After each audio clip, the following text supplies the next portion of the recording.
to do the parable of the wedding feast, we need to go to these verses to find out what a denarius means and what a vineyard means. And we'll see, and I called this then, show me the money. To start with that, I'm going to do a practical thing. You bought things at the store, right? Lower left is a seltzer bottle. You ever seen that UPC code, Universal Product Code, at the bottom? It's a barcode. You see the numbers there? And see the one at the far lower left and the far lower right? Okay, they're all part of it. That's all part of that number. Because what it's used for is to get the number into the computer, and it has some fault-tolerant error correction, detection, and correction properties in it. And that's what Jesus puts into what he's saying with these code words. So I want to just give you a physical example of that. And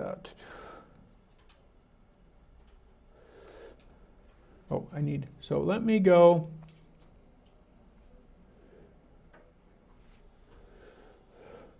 And that should show up. Oh, it didn't. Actually, I got the last one. I'll just go through this. So you see the number in the middle.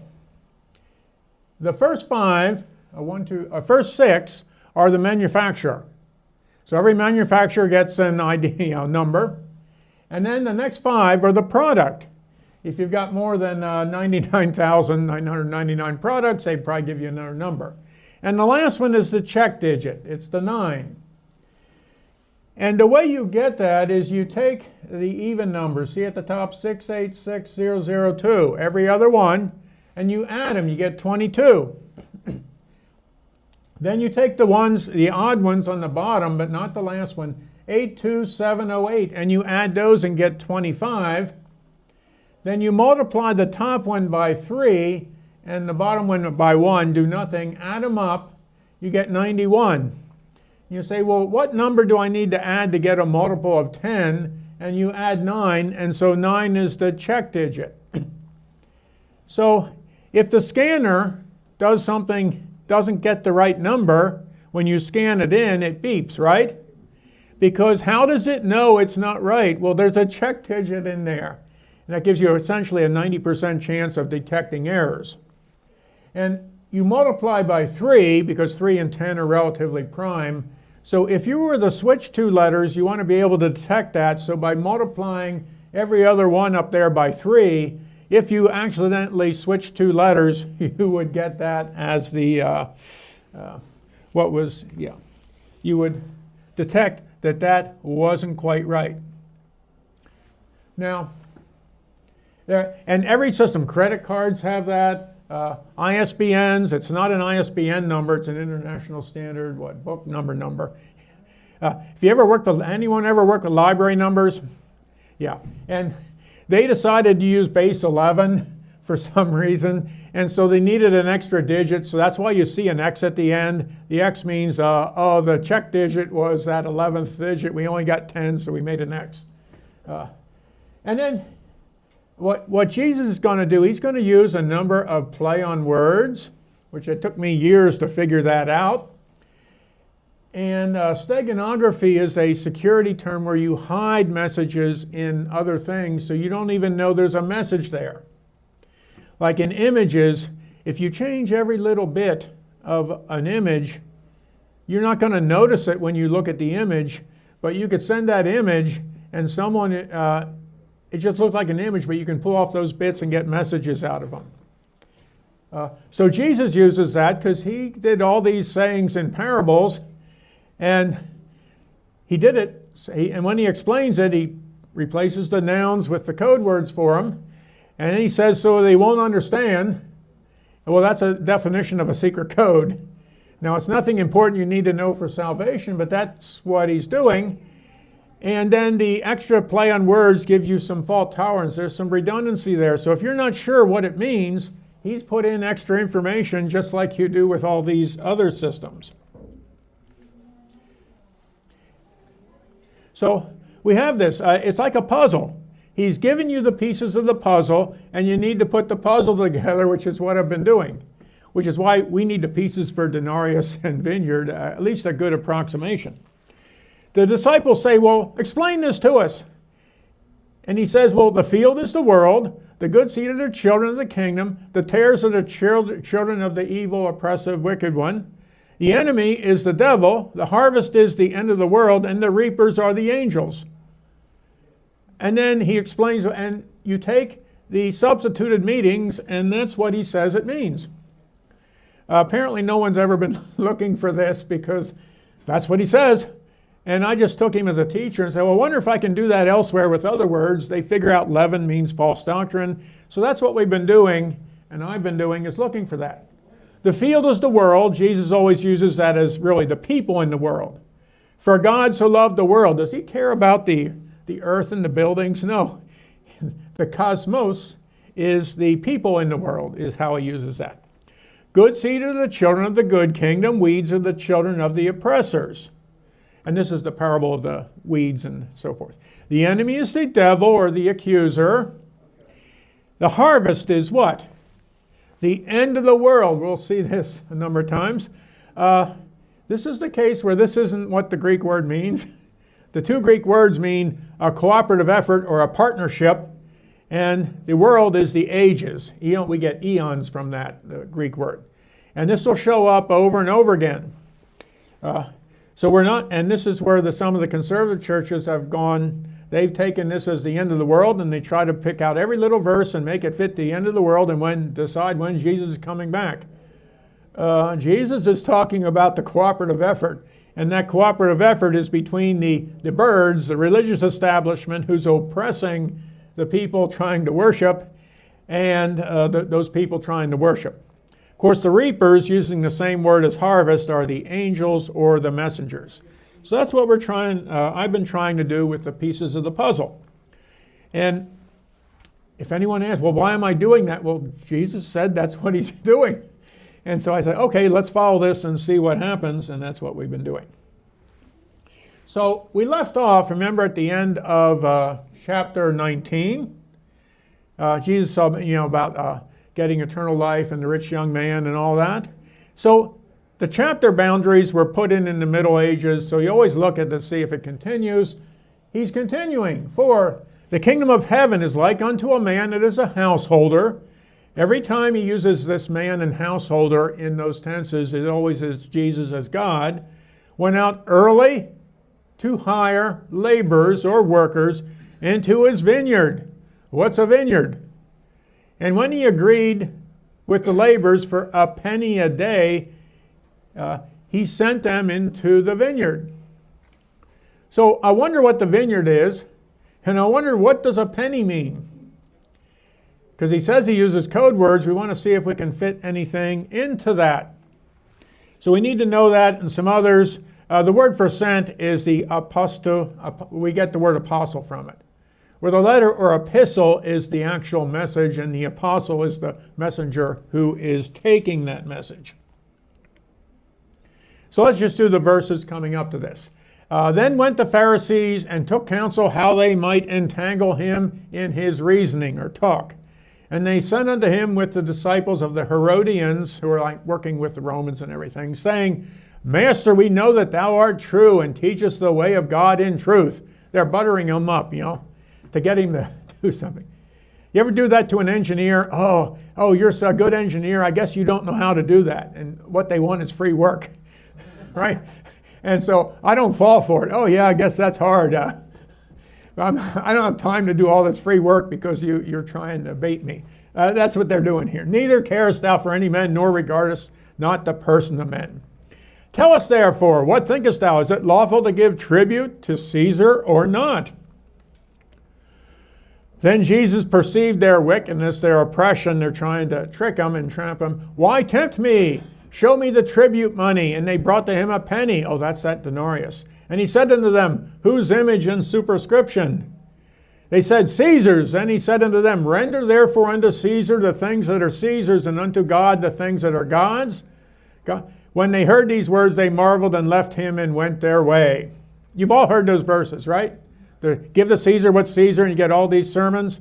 Let's see what might be underlying all of this. The other question is, when we give to God and Caesar, is this a yes, no, 100% one way or the other? Or is there a trade-off between them? And so we need to look at that. So I just read these verses. They said, entangle him, trap him, about truth, and all of that. Okay? The entangle, pagida, is a trap. The Latin was capio, capture. They're trying to capture him, trick him. The interesting thing is in his talk. How would you get him in their talk? And that comes from the Latin sermona. You know what word we get from that? Sermon. That's where the pastor gets up and talks, a sermon, but they're trying to capture him. In the Middle English, you can see, can you see that they're going to try to tangle him, entangle, in his wordies. That's the Middle English there from Tyndale. Yeah, so they're going to try to do that. And they say, you know the truth. That alethys is the Greek word for truth. Negates it like atheist, and lethys means oblivion or forgetfulness. So when Jesus uses that Greek word for truth, it appears to mean then he's talking about the reality, the not oblivion, the reality of what's out there. The Hebrew word has the same thing to do, yamet, having to do with what God created and made. You see this with the logical truth there. Some people think the Bible's a logical system, like you do logic, true and false, and they find a mistake in it and the Bible's wrong. Or they say every single word has to be right. We know that's not true. There are fault-tolerant error correction properties put in, just like the UPC codes. So Jesus will say the same thing over and over again in different words, and so you want to make sure you get the same reasoning for each. At the bottom, we have the truth where it's opinion, and that's you see that a lot where people just decide something's true because it's their opinion. But Jesus, when he says truth, is talking about the reality of what's really here. What is really here, and what's really here is not always black and white and 100% one way or the other. So they say, he says, what thinkest thou? Or they ask him, they're trying to trick him. Is it lawful to give tribute to Caesar or not? That doki means think, expect. There's some planned words there we're not interested in. And the tribute is the census word. The word knisu from Latin, we get actually, Greek is knisu. We get the word census. Why do you take a census? Count people? Well, you count people because somewhere along the line you want some money out of it. You want to decide how many people are here and there so we can tax them and get money. So that's what the census was from. So Jesus starts talking. He says, why tempt me? What, me? You tempt? And tima is, you're valuing me. So we get a little play on words there. And then we get the examination, tempt me. We've gone over that. The word for temptation in Greek means to examine someone to try to trick them with things they think they know or things they should know. That's what the devil does in the wilderness with Jesus. He quotes all this scripture. He's trying to entrap them and trick them with logic, which is what the word means. It doesn't mean he's going to offer you some gold or something, although that could happen. Yeah, he perceived their wickedness. The play on words with punirus is polinus. If you're evil or oppressive, you have many minds. And whenever you hear that word tempt, pirazita, piraton, it's the word for examine or tempt. You think of a pirate trying to trick you, because pirates don't use force, right? They will at the end, but they try to trick you into you're a good ship, and then at the last minute they sneak on. So if you think of this tempting as someone being a pirate, you have a good idea. In fact, the Greek word pirazo, and piraton, or the word pirate comes from Greek, and it comes from this exact word that means both of these. So the words have the same origin, so if you think of a pirate, that's the examination or temptation. Remember, lead us not into temptation? And what he's saying is, don't let us fall into situations where we get entrapped by thinking we know what's right by some other logic, just like Satan or the devil did. So now he says, show me the tribute money. Anyone ever seen that movie, Show Me the Money? With Tom Cruise, Jerry Maguire film. Jerry Maguire is a character featuring Tom Cruise. Anyone ever seen that?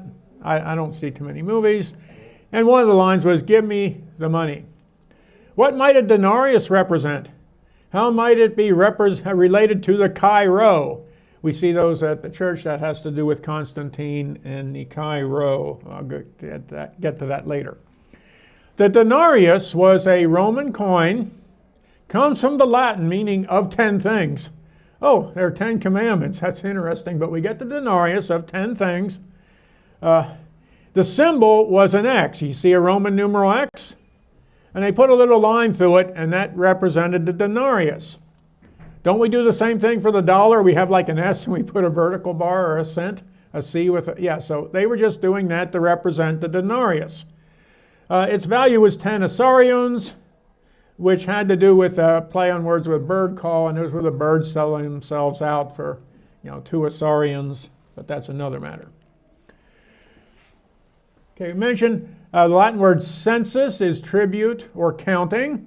We get the word census from it. Their word for money was numisma. It actually meant a customer, a coin. You ever heard of numismatics? Numismatics, where they collect coins, and that's where the word comes from. And of course, the denarion was a penny. A lot of people will make a big deal. This was a day's wage, about. Of course, they had inflation too, so it went up and down as to what you get. That's the literal meaning. We're looking for another meaning. And I looked there. The denarius is only used a few places. One is a Revelation, and I heard a voice in the midst of the 4 beasts say, a measure of wheat for a penny, and 3 measures of barley for a penny, and see thou hurt not the oil and the wine. Ever heard of that verse? You hear more of it in conservative churches. We're not getting into the meaning. There are a lot of things there. One is those beasts are not beasts. It's a zoon, which also meant a portrait. And so some people, it's like 4 computer screens, 4 portraits all talking, because that's what the word zoon means. But that's another matter. It's just that denarius shows up twice there. And that you hurt is doing this some unrighteousness. We don't need it. But if we go back 5 verses, we have another interesting thing with the denarius. And I saw when the Lamb opened one of the seals, and I heard, as it were, the voice of thunder of the 4 beasts, saying, come and see. Or as come, the sea comes elsewhere. These are the 4 portraits. The thunder is Brontes. Ever heard of Brontosaurus? Yeah, Bronte is, that's a thunder. And Savros is lizard. The lamb is the one we're interested in. It's arneon. Most of the time it's omnos, but arneon was also a word for the lamb. Who is the lamb? Isn't that Jesus? He's our sacrificial lamb. And if you get saved, you're getting what? Getting something from a lamb, right? Yeah, from the lamb, a lamb. This word only shows up once in the Greek Septuagint. But I was like a lamb or an ox that is brought to the slaughter. And you've heard where, the lamb brought to the slaughter and so forth. So there we get that word lamb. Now, the word for denarius is denarion. If I move the N from a denarion to the diarneon, I get a word that says through, dia, through a lamb, arneon. So denarion and diarneon is a nice play on words that might give us a hint. Now remember, in the vineyard workers, they all get paid 1 denarius and some want more. Oh, why do they get paid only 1 denarius? And people have to make up explanations. How many times do you need to be saved through Jesus, through the Lamb? Once. You're going to get paid 1 denarius for the day. For your whole life, or whatever. That is, you only need 1 through a lamb. Why does the unforgiving servant say, you owe me 100 through a lambs? Denarius. Well, because he's extorting the guy as part of the religious establishment, wanting to pay all this stuff even if he doesn't owe. And it says, pay as if you owe and pay me if you owe. So the if and as are in that, but it doesn't get translated. They want you to make you think he actually owes 100 denarius. It's the guy who's accusing him is saying, you owe me, and the other guy just agrees not to cause problems. What's a vineyard? How does the vineyard relate to what you give to Caesar and what you give to God? I wonder if we can connect that. See, when I find a play on words, then I go, look, every place Jesus uses it, it has to fit. So then it's a model for what he's saying. It's not necessarily the correct model. It's a model that appears to fit. If you don't like the model, you should go out and find a better model. Find a better word or a better explanation and why that would fit. Let's go to we had this verse, behold, your house is left unto you, or forgiven, or sent away. Jesus is saying this in front of the religious establishment in the temple, crucifixion week. For now I say unto you, you shall not see me henceforth till you say, blessed is he who comes in the name of the Lord. It's that house, the ekos, which can also be an image. And remember the disciples come to him a few minutes later, and they say, what's all that going on? Tell us, when will these things be, and when will the cooperative partnership be? Not the end of the world. And this gets, the verse 39 gets translated to the religious establishment. You won't see me till you see Jesus coming. And they keep waiting for Israel to recognize Jesus, saying, in the context, that he is ambiguous. It could be the person there. It appears he's saying, you won't see who I really am till you say blessed, and this is not the happy, this is blessed, is the person who comes to this place to worship in the name of the Lord. And once you realize that, all the verses now fit together. Yeah, they all fit together. And some of the conservative churches will get all this with the end of the world and force everything into the end of the world and look for all these signs. Jesus says the end will come, but he says that cooperative effort between the people in charge and the bottom, you're just going to have to do what I say, because it's not going to be here. They're not going to change. Whose is this image and superscription? Now I skipped all the words. He says, T-no-see. And that can be whose is, but it can also be what sicknesses you have. T, what? No-see, sicknesses. So it's T-no-see, T-no-see, same words. Econ is of this house. What sicknesses of this house? Then he throws in a little K-E, you burn. And then the superscription is epigraphy, epitaphy. So he's getting a little dig in here on him with some extra indications. Oh, he says, you're not doing too well. You have sicknesses of your house. You're going to burn, and it'll be an epitaph for you. It's just what the words appear to say, and then you have to decide, what am I going to do with these words? But when he adds things like that, he puts a lot of them in all at once.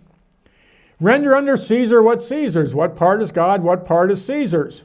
Some nonprofit organizations have a lot of overhead, right? And very little going for what they're doing, and so forth. We had this, let me just talk you through this. Okay.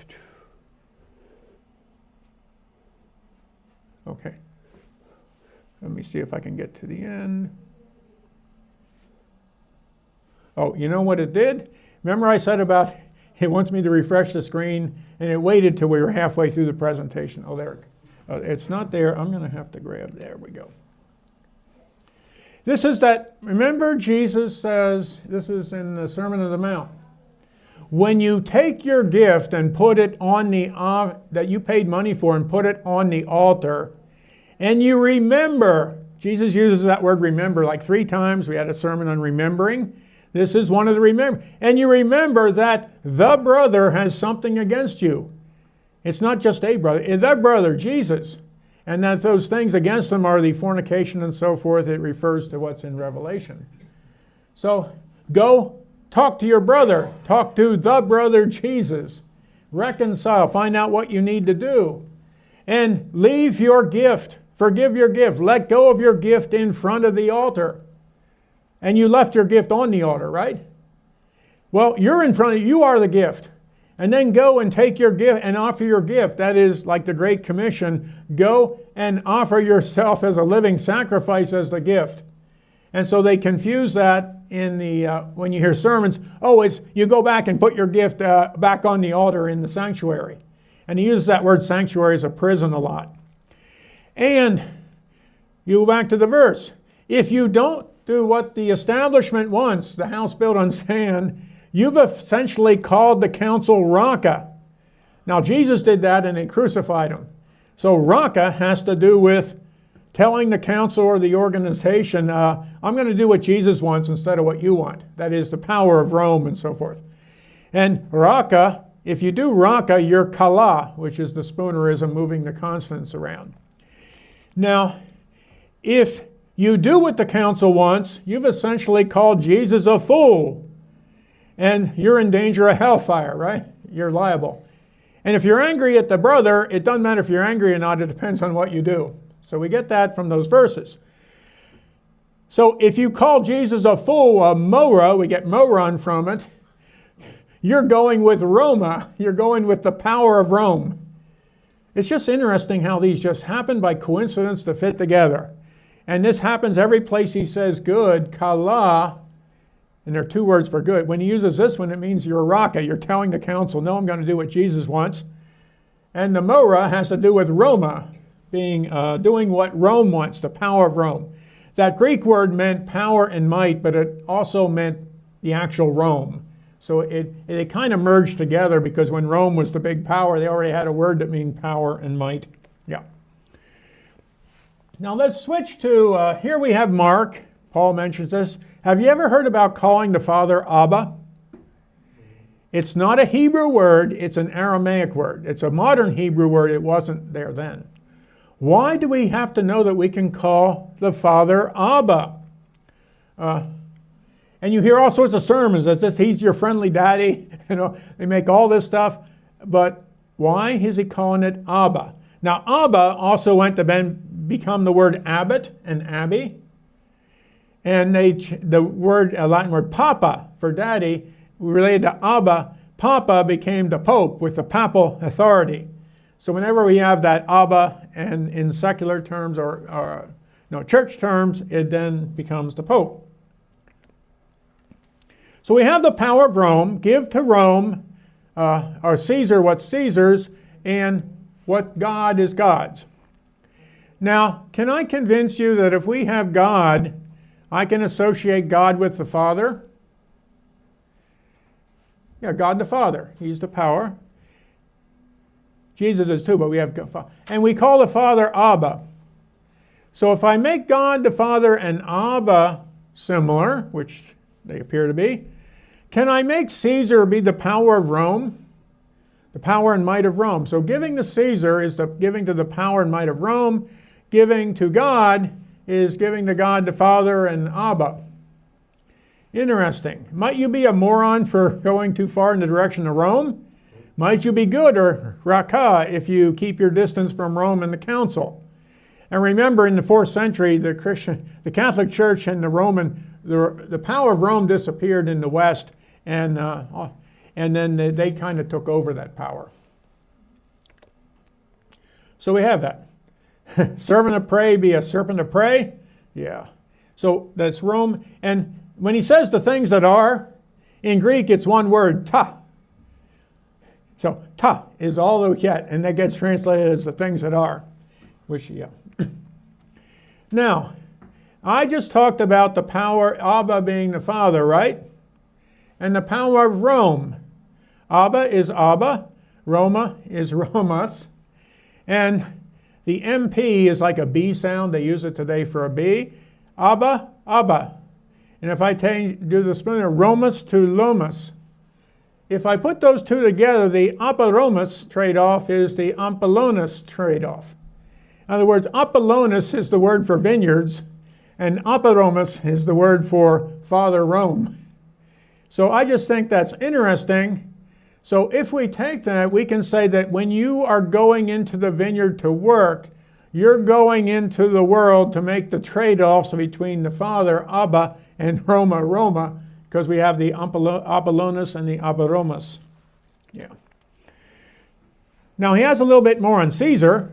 Caesar was a Latin term. It would have been pronounced Kesser with a K as in Kaiser, but the C went soft later in Latin.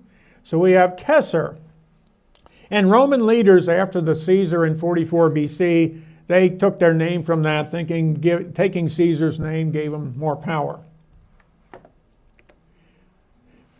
Now, remember our lettuce dog? I'm not going to. If anyone's Caesar, let us know. There's our Caesar, right? Let us know. And I had all these jokes with that. How does it relate to the Bible verse analysis? Well, when they're telling, when Jesus is making a play on words, and you take the literal thing seriously and you try to figure out and add opinion to make it, it sounds strange sometimes. Sermon analogy, perhaps a PhD dissertation. Oh, the group being asked is plural to show how many need to hear the message of the lost dog. And the dog is female to show the importance of females, diversity and inclusion.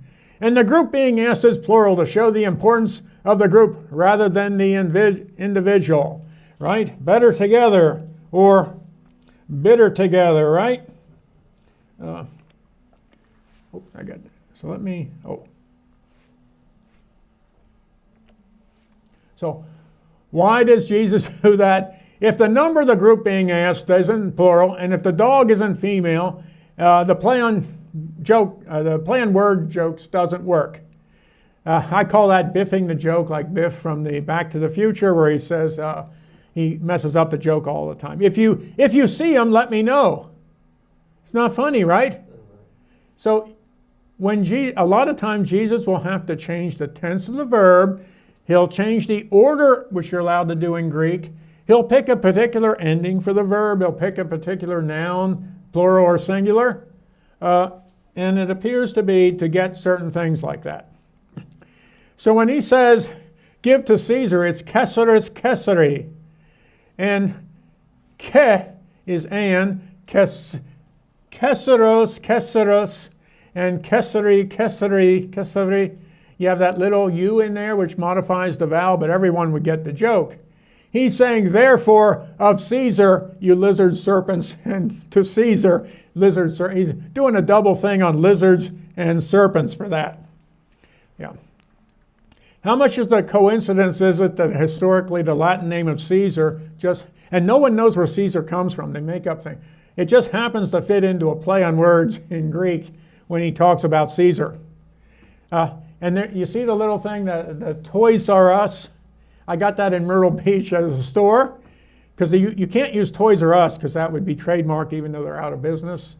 But you know what it means, right? Toys R Us, but it's a dinosaur. Same thing. The lizard, and he's doing the same thing in Greek. Caesari, Caesaros, Caesaris, Caesari. And anyone who knows, he's talking about these lizard serpents, but he can't say it because he'd get in trouble. So you say stuff that doesn't get you in trouble, but everyone knows what you mean. And when they heard these works, they marveled, left him. So that's just the end of that section. So some of the play-by-play review, play on words, it appears that denarius represents getting something through a lamb, that is Jesus, denarion, diarnion. And the vineyard represents Abaromus, Abalomus, Alonis, the power of Rome. M and N were very close in Greek, as were L and R. And you have a lot of words to show that. How does the denarius fit through the idea of through a lamb? How does Abba, compared to Rome, fit the power of the vineyards?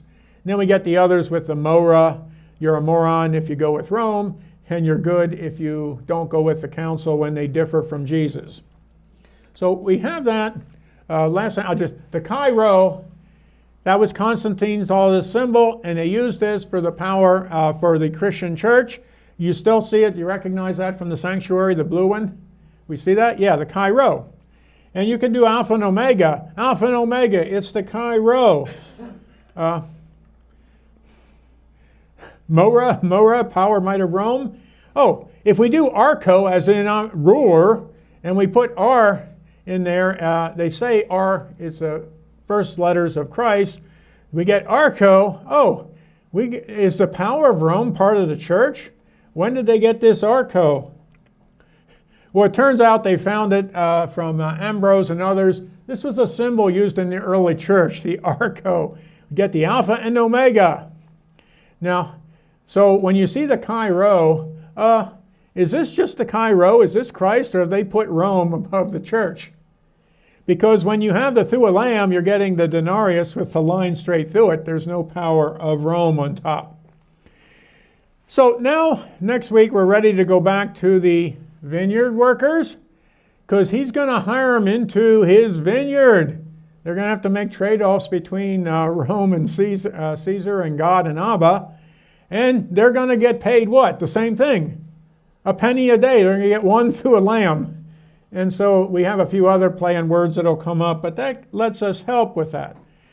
So that's been a little bit on show me the money, because we needed those code words, at least a working model for it, to see how it fits elsewhere. So thank you. Had some low bandwidth a few times, but I guess it went through. So any questions? We went a few minutes over. And for those who like to tell jokes, Jesus is not telling jokes, but you can justify all that play on words and learning that because it's part of the Bible study. I didn't put that on. Right, Mike? Yep. Anything for the good of the order? Remember, it's time to sign up for the fair, so Yep. contribute things or contribute your labor, one or the other, or both possibly. So. Okay, then let's rise and be dismissed with the Visible benediction. May the Lord watch between me and thee while we're absent one from another. Have a good week, everybody. So, Bob, are the deer leaving your corn alone? Yeah, pretty much so. My deer repellent's working well. I know what you're talking about. Thank you.